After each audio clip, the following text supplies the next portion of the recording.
A former Polish boxer stands shoulder to shoulder with other prisoners, lined up in the heart of Auschwitz, the most infamous concentration camp run by the Nazis. German officers pace methodically down the rows, noting names and past occupations. But identities mean nothing here.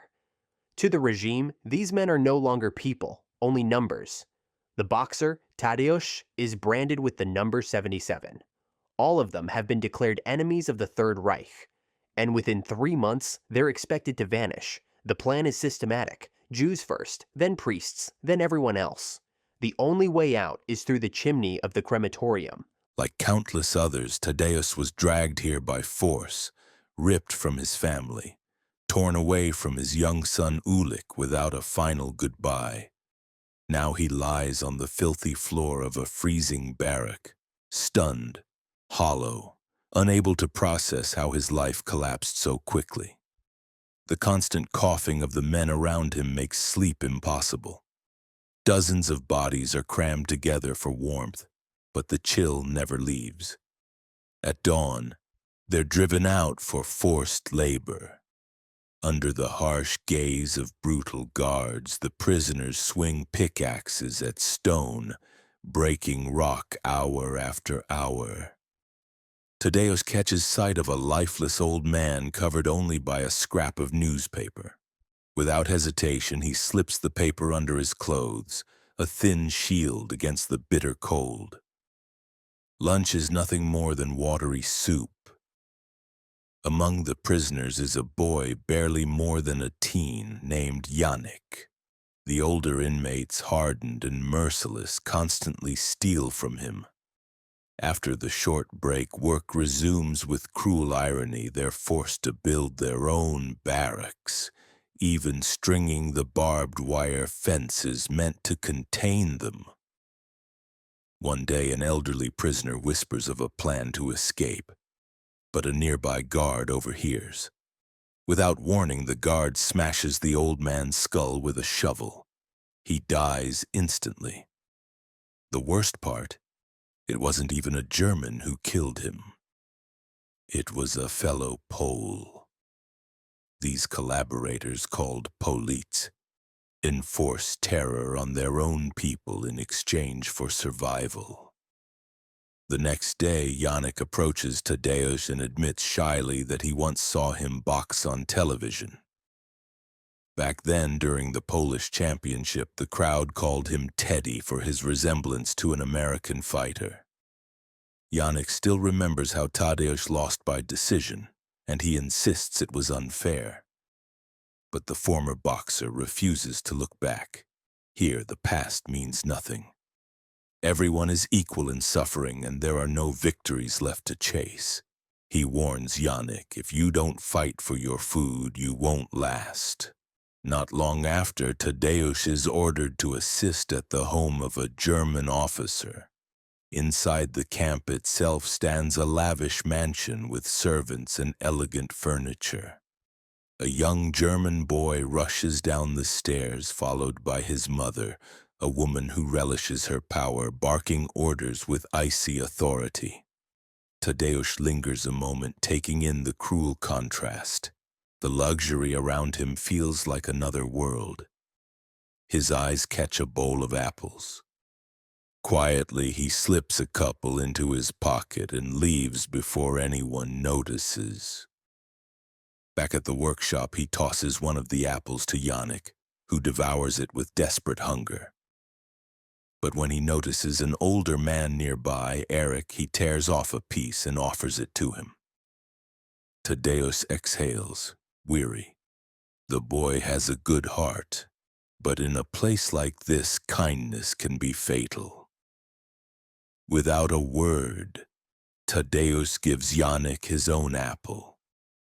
That's when German soldiers storm in. The theft hasn't gone unnoticed. Officer Gart orders the prisoners dragged outside. Punishment is swift. Without warning, 3 men are executed on the spot, cold and merciless. Then Tadeusz, Janek, and Eric are pulled forward to face the wall. The old man is ordered to balance an apple on his head. A single gunshot rings out. The bullet tears through Eric's skull, killing him instantly. The officer hadn't even aimed. Precision was never the point. Now it's Tadeusz's turn. He's expected to submit, to play along with this twisted game. Instead, he calmly takes the apple and starts eating it in front of the officer. If these are his final moments, he'll at least savor his last meal. Yannick, standing beside him, suddenly recites a line from William Tell, a story his father once read to him. In it, the hero is forced to shoot an apple off his son's head, an impossible act of control.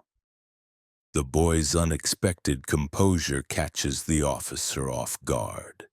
Something about it makes him pause. Slowly, he lowers his pistol. The execution is called off, but not without punishment.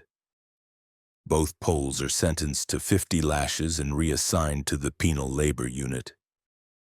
A secretary complains, pointing out that 5 deaths had already been recorded instead of 4. Gart doesn't argue. He simply walks over and shoots a random prisoner in the head. Just like that, the numbers match again. Then comes the whipping. Yannick is forced onto the table and Tadeusz is made to watch and count each strike. As the lashes fall, Gart rifles through the belongings of the dead, casually inspecting a pendant and a child's toy monkey. That night, Yannick lies shaking in pain, his back torn open. Tadeusz stays close, trying to comfort him, but guilt crushes his chest. He knows the stolen apple brought this suffering on the boy. Still, in this nightmare, being alive at all is a kind of miracle. Elsewhere in the camp, Jewish prisoners are lined up and told they're being taken to the bathhouse for food and a wash. The group includes women and children. Outside the chamber, they undress. The heavy iron doors shut behind them. But there is no water, no food, only the hiss of poisonous gas. The next morning, the prisoners are forced out even earlier than usual, marched back to the stone quarry. Hunger and exhaustion weigh on every step. Tools slip from weak hands. A Polish collaborator throws a piece of bread on the ground just to watch them fight like animals. Desperation turns men into beasts. Tadeusz and Yannick stick close, careful not to draw attention, but the guards are never done humiliating them. Soon, pairs of starving men are ordered to slap each other across the face. The winner is promised a piece of sausage. But when one collapses, the victor gets nothing. It's all just a game. Then one of the Polis, eager for more entertainment, points at Tadeusz and orders him forward. He's put against the previous winner, who swings at him, but the former boxer dodges easily. The man tries again, misses, and suddenly the guard himself steps in, throwing a punch. Tadeusz evades that too, and the man stumbles, crashing to the ground under his own weight. The guards are furious and ready to punish him until another collaborator, Walter, steps forward. Intrigued by Tadeusz's reflexes, he challenges him to a fight. If the prisoner wins, he'll be rewarded with bread. Tadeusz hesitates. He knows striking a guard could cost him dearly. But Walter insists, and the moment he does, the former boxer is back in a world he once knew. Only this time, the ring isn't ropes and canvas. It's a bare stone slab under an open sky. Walter attacks with a flurry of strikes, but none of them land. The old instincts return, slipping, weaving, biding time. Finally, Tadeusz lets a punch fly. It lands squarely on Walter's nose. The blow is clean and precise, sending the crowd into a frenzy. Yannick can barely contain his excitement.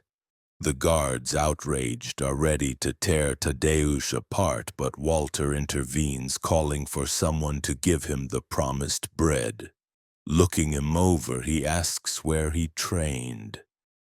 Years ago, it turns out, they crossed paths at a tournament in Hamburg. Tadeusz returns to the barracks with a massive loaf of bread.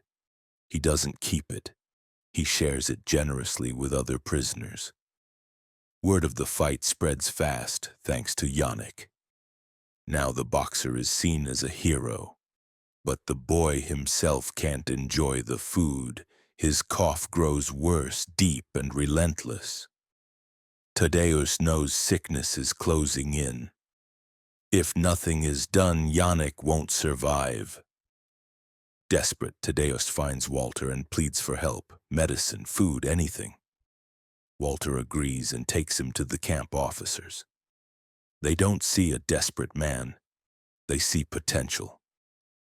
"Feed him," one says, "and maybe he'll be fit to fight the best." His file confirms it. Titles, medals, nicknames like the gentleman boxer and the evasion master from Warsaw. But the man standing before them now looks nothing like a champion. Thin, bruised, hollow-eyed, more strayed dog than prize fighter. The camp commandant scoffs, calling him a featherless rooster, doubting he could last 5 minutes. But one officer has another idea. The soldiers are bored. Just days ago, their drunken rampage destroyed half a village. A live boxing match could keep them entertained. The idea sticks. Orders are given to find him a worthy opponent. Soon Tadeusz steps into a real ring set up inside the camp. A dwarf announces the match theatrically, and the crowd of German soldiers erupts in cheers for their man, hurling insults at the pole between each blow. Only one small German boy dares cheer for the Polish fighter. The fight is brutal. Tadeusz is exhausted, his ribs aching. By the end of the first round, a deep cut opens above his eye. His opponent is heavier, better fed, and fueled by adrenaline. The second round begins and the attacks keep coming. But the old instincts haven't left him. Tadeusz ducks, weaves, slips beneath his opponent's arms, and finally spots an opening. He counterattacks with precision, forcing the German into the corner. Blow after blow lands clean. The crowd falls silent. Against all odds, the Pole claims victory. As a reward, he's given several loaves of bread. Walter, impressed, arranges for him to be reassigned to the stables. It's still labor, but far less punishing than the quarry. Tadeusz reminds him of the deal. Janek needs medicine. Walter allows him to visit the infirmary under his name. There, doctors stitch up his wounds. He meets a young female prisoner, Helsia, who assists in the infirmary. She's lost her parents to the war, and the doctor watches over her like a guardian. Before leaving, Tadeusz asks for medicine for Janek. The doctor agrees without hesitation, even giving him extra for others. In one of the camp's rare acts of humanity, hope flickers. The sick ward is no real ward at all, just a place where the dying are left to wait. When Tadeusz returns, fellow prisoners gather around, already buzzing about his victory. It wasn't just a win. It was rebellion. But inside the infirmary, reality is grim. The sick lie on the floor, bleeding and groaning. Supplies are pitiful scraps. Yet the doctors thank Tadeusz for the medicine and quietly suggest moving Janek to the German hospital if more supplies can be secured. Risky, but with Janek's life hanging by a thread, hesitation isn't an option. Meanwhile, in the officer's mansion, Gart dines with his family. His young son Rudy peppers him with questions, struggling to understand how a German boxer could lose to a black American fighter. Raised on Nazi propaganda, the idea unsettles him. Gart brushes it off, insisting the fight wasn't fair and calling boxing a sport for commoners. He prefers Rudy to focus on horseback riding. But the boy isn't convinced. He's fascinated by boxing, even calling it chess 100 times faster. In the yard, Tadeusz crosses paths with a collaborator. The man's sharp eyes and bitter tone cut deep. He isn't fooled by the boxer's silence. Back in the barracks, Tadeusz gives Janek the medicine. The boy, still struggling to breathe, clings to curiosity and begs to learn about boxing. Timing, Tadeusz explains, is everything. You save your strength for the decisive blow. But Janek knows the fights here aren't fair. Opponents and rules mean nothing. Tadeusz answers with the story of ancient Greece and the birth of the Olympic Games. Athletes swore before Zeus to live under the same conditions, sleeping on the ground, swimming in icy water. Victory meant respect for yourself and your opponent. That, he says, is a true fight. Janek drifts off to sleep. Days pass. Tadeusz regains strength in the stables. Janek improves too, helping Helsia in the infirmary. Something gentle sparks between them, unexpected light in a world drowning in shadow. But outside their circle, the camp sinks deeper into hell. Prisoners are worked harder, beaten more savagely. Guards amuse themselves however they can, forcing a pianist to play a concert before a gallows. In the ring, though, Tadeusz is unstoppable. With renewed energy, he racks up win after win, each victory bringing bread and medicine he shares. He's not just fighting for himself anymore. Still, the gas chambers never rest. They swallow lives faster than he can save them. For those left alive, each match is hope, a reason to hold on. Then one day, the camp commandant himself arrives at the stables to collect his prized horse. Tadeusz hides his stashes. The German notices the change in him, his body filling out. Coldly, he warns him, "You'll win only as long as we want you to. When the mood shifts, you'll lose on command." Tadeusz absorbs the insult in silence. The next day, they bring a new opponent from another camp, a towering heavyweight. He charges again and again, but Tadeusz dances out of reach, calculating every move, waiting for the drop of the guard, the slow hands. Then he strikes. A single hit, precise, and the giant drops. The prisoners erupt, chanting his name, Teddy, Teddy, their champion. But not everyone celebrates. Gart watches from a distance, unsettled by the hope spreading. That night, while others sleep, he paces, consumed by a new thought. How to take that joy away? Suddenly, a noise on the stairs. He rushes out to find his son Rudy collapsed, unconscious. Panic floods his face. The doctor's verdict is grim. Typhus, there's no treatment. Nothing but waiting and praying. The next day, a cart rattles past. It's filled with bodies. Among them lies Tadeusz's last opponent, the man he knocked out days ago. The sight hits him harder than any punch, a cruel reminder that no victory here is clean. That night, Janek's bed is empty. Slipping past a guard, Tadeusz finds him under the stars. Quietly, the boy speaks of his father, saying he believed we're all angels before birth, and when we die, we return. He points to the sky. One of those stars is his father watching. Tadeusz assures him if that's true, then his father must be proud. But the boxer himself is weary. He's tired of fighting. Here, it isn't sport. It's cruelty. He's ready to stop. Janek disagrees. These matches aren't about fists. They're about hope. Later, Yannick carves a tiny angel from wood and gives it to Helsia. She thanks him with a shy kiss, a brief moment of innocence. Even here, something pure survives. But for Gart, the day brings only grief. His son loses the fight against typhus. Rudy's small body is carried away, leaving the mansion in silence. Yet even this loss doesn't change him. That night he assembles another group of prisoners, feeding them the same lies about food and hot water. They undress under the pale lights, unaware the gas chamber waits. At that moment, Yannick spots guards dragging Helsia across the yard. They caught her sharing food.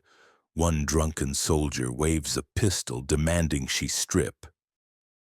In a burst of defiance, Helsia seizes the gun and fires, killing him instantly. For a heartbeat, she's free. Then gunfire cuts her down. Other prisoners fall with her. Even Gart, rushing toward the chaos, takes a bullet in the arm. Yannick, paralyzed, watches the girl he loved collapse. Shaking, he runs blindly until he finds Tadeusz and collapses into his arms, sobbing. The boxer holds him close, telling him Helsia isn't gone, that she'll live as long as he remembers her, always with him in his heart. But there's no time to grieve. He urges Yannick to return to the infirmary. Meanwhile, Gart is bandaged there. He recognizes Yannick as the boy who once recited poetry. With a strange calm, he asks him to give the injection instead of the doctor. Yannick hesitates. Gart explains mockingly that if he hits the wrong vein, it could kill him instantly. Staring at the boy, he senses pain and hatred in his eyes. He tries to justify himself. The killings happen because God allows them. Even today, a bullet grazed his arm instead of his heart. That means it wasn't his time. Yannick listens silently, then replies, "If God allows cruelty, it doesn't mean he commands men to be cruel. God doesn't force anyone to kill." Gart doesn't like the answer. Without another word, he orders Yannick taken away for punishment. The next morning, under Walter's watch, Tadeusz sees a German soldier beating prisoners. He recognizes him. The Hammer, a former champion known for ending fights with a single punch. Tadeusz walks straight to the officials and demands a match. He'll fight the Hammer. If he wins, Yannick goes free. If not, he refuses to fight again. Amused, the commandant agrees. The match will be held that night in front of the entire camp. And this time, the Pole will lose. As evening falls, a makeshift ring is set up, prisoners holding the ropes themselves. Walter referees. Tadeusz and the Hammer face off, opposites in every way. The bell rings. Tadeusz moves quickly, using speed and agility, but his blows bounce off the giant. The Hammer swings, missing, and knocks out one of the prisoner posts. The Germans roar with laughter. Then a crushing blow lands on Tadeusz's ribs, dropping him to one knee. He rises, lashing out with a flurry of punches, catching the German in the face. The Hammer staggers. The bell saves him. The prisoners erupt, chanting, "Teddy! Teddy!" Their voices echo, defiant. The officers fume. Tadeusz searches the crowd for Yannick. He's nowhere. Fear grips him, but he pushes it aside. There's only the fight. But something's wrong. His head spins. Vision blurs. He's been poisoned. Stumbling, he walks into a direct punch and crashes down. The Germans cheer, but the prisoners sense foul play. Their protests rise until sirens cut the night.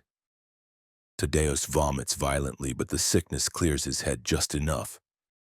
Gasping, he declares himself ready to fight. The response is pure cruelty. Guards drag Yannick forward, beaten and bloodied. The commandant sneers. If Tadeusz wants to fight, then Yannick will be his next opponent. The boxer freezes. He refuses. He'll never raise a hand against the boy. The commander threatens to shoot Yannick on the spot. Yannick shakes, unable to move. The order is given. A collaborator pulls the trigger. The shot ends Yannick's life.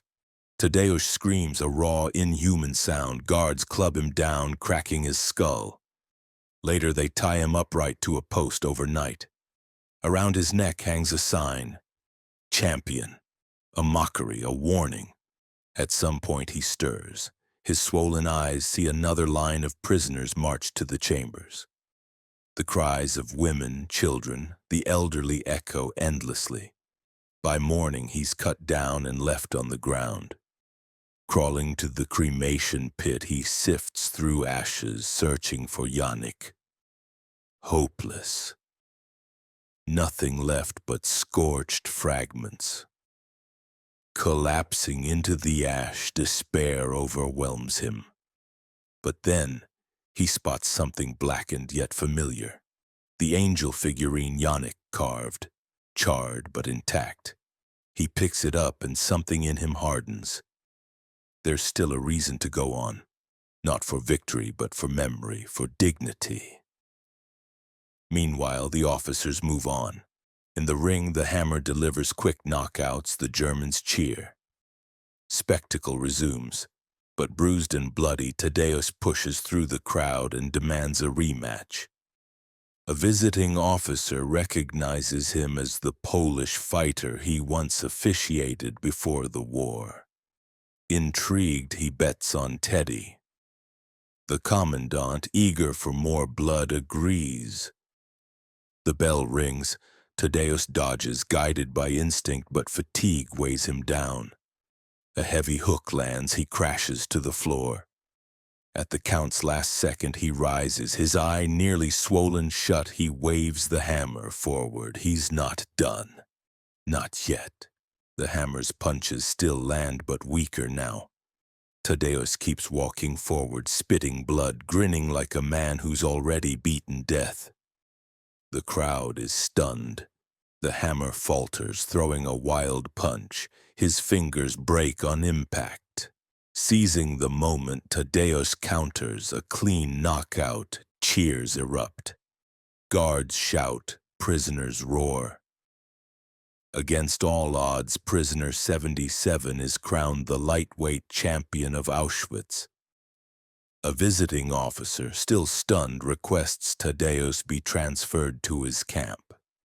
The commandant agrees.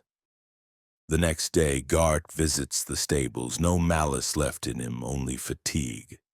He tells Tadeusz of a dream, surrounded by portraits of the people he'd killed, eyes full of terror. But they weren't frames, they were windows. Before leaving, he hands Tadeusz something unexpected. His son Rudy's scrapbook filled with clippings about boxing. A quiet tribute from a boy who once couldn't understand losing, now leaving respect for a fighter who never gave up. As Tadeusz walks away, everyone watches. No envy, no resentment, only respect. Even in hell, dignity could survive. In the months that followed, Tadeusz kept fighting in camps used as Nazi entertainment. But when the Allies crushed the regime and the war ended, he stepped out of the nightmare. He returned home to Warsaw. There he found peace, not in the ring, but in teaching the craft he loved. He opened a small gym, training children, teaching them not just to fight, but to endure, to rise, to stand for something. And for the rest of his life, on a table in that modest gym stood a single figure, blackened by fire, carved from wood shaped like an angel. A gift from a boy named Yannick, who never truly left his side even after death.